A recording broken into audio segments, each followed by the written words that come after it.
Phimosis, balanitis, బెలనోపాస్టైటిస్ అంటే ఏంటి? అసలు దీనికి డిఫరెన్స్ ఏందనేది తెలుసుకుందాం. నేను మీ doctor Kareddy Sridhar Reddy, general and laparoscopic surgeon Kukatpally. So, phimosis అంటే ఏంటి అంటే అంగం యొక్క ముందరున్న చర్మం వెనక్కి పోకపోవడాన్ని ఫైమోసిస్ అంటాం. అదే చర్మం గనక ఫస్ట్ ఫ్రీగా మూవ్ అయ్యి తర్వాత రోజుల్లో గనక డయాబెటిస్ అటాక్ అయితే గనక ఆ ముందరున్న చర్మం అంతా చిట్లిపోయి హార్డ్ అయిపోవడం వల్ల వెనక్కి రాదు. అట్లాంటి దాన్ని బెలనైటిస్ అంటాం. అదే ఒకవేళ ఆ చర్మం వెనక్కి రాకపోవడంతో పాటు కింద అతుక్కోవడము, ఆ లోపల అంగం యొక్క బుల్లెట్ భాగం ఏదైతే గ్లాండ్స్ అంటామో అది ఎర్రగా అయిపోవడము, దాని మీద తేమ ఉండడము, అది స్లోగా అతుక్కపోయి కంప్లీట్‌గా బ్లాక్ అయిపోవడం. దీన్ని బెలనోపాస్టైటిస్ అంటాం. సో, ఫైమోసిస్ అంటే నార్మల్‌గా ప్రతి ఒక్కరిలో ఎంతో అంత ఫైమోసిస్ అనేది ఉంటుంది. చర్మం అనేది ఫ్రీగా వెనక్కి పోకపోతేనే మనం ఫైమోసిస్ అంటాం. బట్ ఇక్కడ ఫైమోసిస్ ఉన్నా, బెలనైటిస్ ఉన్నా, బెలనోపాస్టైటిస్ ఉన్నా ఇదేది మందులతో క్యూర్ అవ్వదు. ఎందుకంటే అంగం యొక్క ముందరున్న చర్మం హార్డ్ అయిపోయి ఉంటది. ఆల్రెడీ వెనక్కి రాదు. అట్లా వెనక్కి రాకపోవడం వల్ల ఏమవుతుందంటే రేపు క్లీనింగ్ చేసుకోవడానికి కావచ్చు, లేకపోతే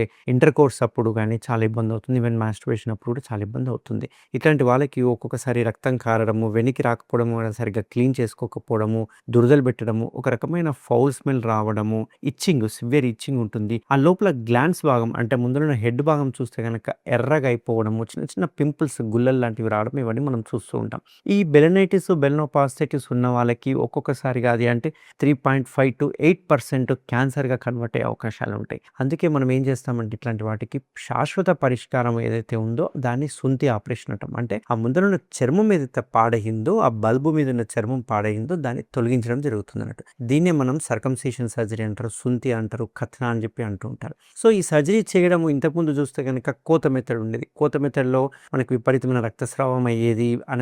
పెద్ద అనస్థీషియా ఇవ్వాలి, కుట్లు పడేది, పథ్యం ఉండాలి, బెడ్ రెస్ట్ తీసుకోవాలి, డైలీ డ్రెస్సింగ్ చేసుకోవాలి, కుట్లు తీయించుకోవాలి. ఇవన్నీ ప్రాసెస్ ఉండేది. And a very painful process. And most important ఏందంటే ఆ కోత మెథడ్‌లో చూడడానికి జిగ్‌జాగ్‌గా ఉండడం వల్ల ఆ కాస్మెటిక్ రిజల్ట్స్ అనేది రాదు. అప్పుడే కోత చేసిన సర్జరీని మనం గుర్తుపట్టేయొచ్చు. ఎందుకంటే ఒక రకమైన ముద్దలాగా ఉంటూ ఉంటదన్నట్టు చర్మం కనుక.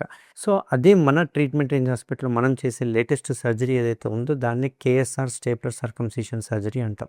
ఈ కేఎస్ఆర్ స్టేప్లర్‌లో ఏంటి అంటే ఒక డివైస్ అన్నట్టు ఇది. అంటే ఇదొక డిస్పోజబుల్ డివైస్. ఈ డివైస్‌తో మనం సర్జరీ చేశాక దీన్ని డిస్పోజ్ చేస్తాం. మళ్ళీ మళ్ళీ యూజ్ చేయడానికి రాదు. అందుకు క్రాస్ ఇన్ఫెక్షన్ ఉండదు. రెండవది దీనికి ఎటువంటి మత్తు అవసరం లేదు. ఓన్లీ అంగానికి మాత్రమే మత్తిస్తే సరిపోతుంది. అంటే దాన్ని మనం లోకల్ అనస్థీషియా అంటాం. పెనిల్ బ్లాక్ అంటాం. మూడవది దీనివల్ల ఎటువంటి పెయిన్ ఉండదు. వితిన్ 10 మినిట్స్‌లో సర్జరీ అయిపోతుంది. హాఫ్ అన్ అవర్ డిశ్చార్జ్ అవ్వడం జరుగుతుంది. పేషెంట్ యథావిధిగా తన పనులు చేసుకోవచ్చు. ఎటువంటి పథ్యం లేదు. ఎటువంటి బెడ్ రెస్ట్ లేదు.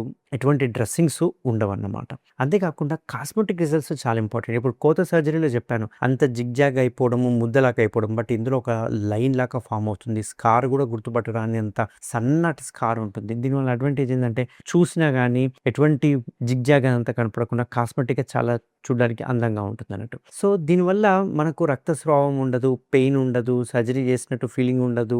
అవేవి ఉండవు కాబట్టి ఇమ్మీడియేట్‌గా డ్యూటీస్‌కెళ్ళిపోవచ్చు. ఎటువంటి బెడ్ రెస్ట్ గానీ, పథ్యం గానీ అవసరం లేదు. అండ్ డ్రెస్సింగ్స్ అవసరం లేదు. జస్ట్ మనం తీసుకోవాల్సిన జాగ్రత్తలు ఏంది అంటే 100% వాష్ చేసుకోవాలి. మంచిగా నీట్‌గా క్లీన్ చేసుకోవాలి. సోప్ వాటర్‌తో క్లీన్ చేసుకోవాలి. ఎటువంటి డ్రెస్సింగ్స్‌తో పని లేదు. జస్ట్ మనం చేయి పెట్టి రుద్ది కడిగితే చాలు.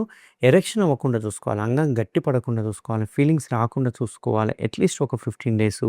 And third most important point ఏంటంటే ఎటువంటి మాస్టర్బేట్ చేయకూడదు. ఎటువంటి కలవడం గానీ, ఇంటర్‌కోర్స్ గానీ, సెక్షువల్ యాక్టివిటీ గానీ చేయకూడదు. సో, ఇట్లా ఎవరికైనా ఫైమోసిస్, బెలనైటిస్, బెలనోపాస్టైటిస్ ఉంటే నెగ్లెక్ట్ చేయకండి. ఎందుకంటే అది క్యాన్సర్‌గా కన్వర్ట్ అయ్యే అవకాశాలు ఉంటాయి కాబట్టి దీనికి ఇప్పుడు మన ట్రీట్మెంట్ రేంజ్ హాస్పిటల్‌లో ఉన్న కేఎస్ఆర్ సర్కంసిషన్ ఏదైతే ఉందో కంప్లీట్ పెయిన్‌లెస్ సర్జరీ. కాబట్టి ఎటువంటి సైడ్ ఎఫెక్ట్స్ లేకుండా దీన్ని 10 మినిట్స్‌లో సర్జరీ కంప్లీట్ చేసుకోవచ్చు. హాఫ్ అన్ అవర్‌లో డిశ్చార్జ్ కావచ్చు. సో, ఎవరికైనా సెకండ్ ఒపీనియన్ కావాలంటే కూడా నేను ట్రీట్మెంట్ రేంజ్ హాస్పిటల్ అవైలబుల్ ఉంటాను. Thank you very much.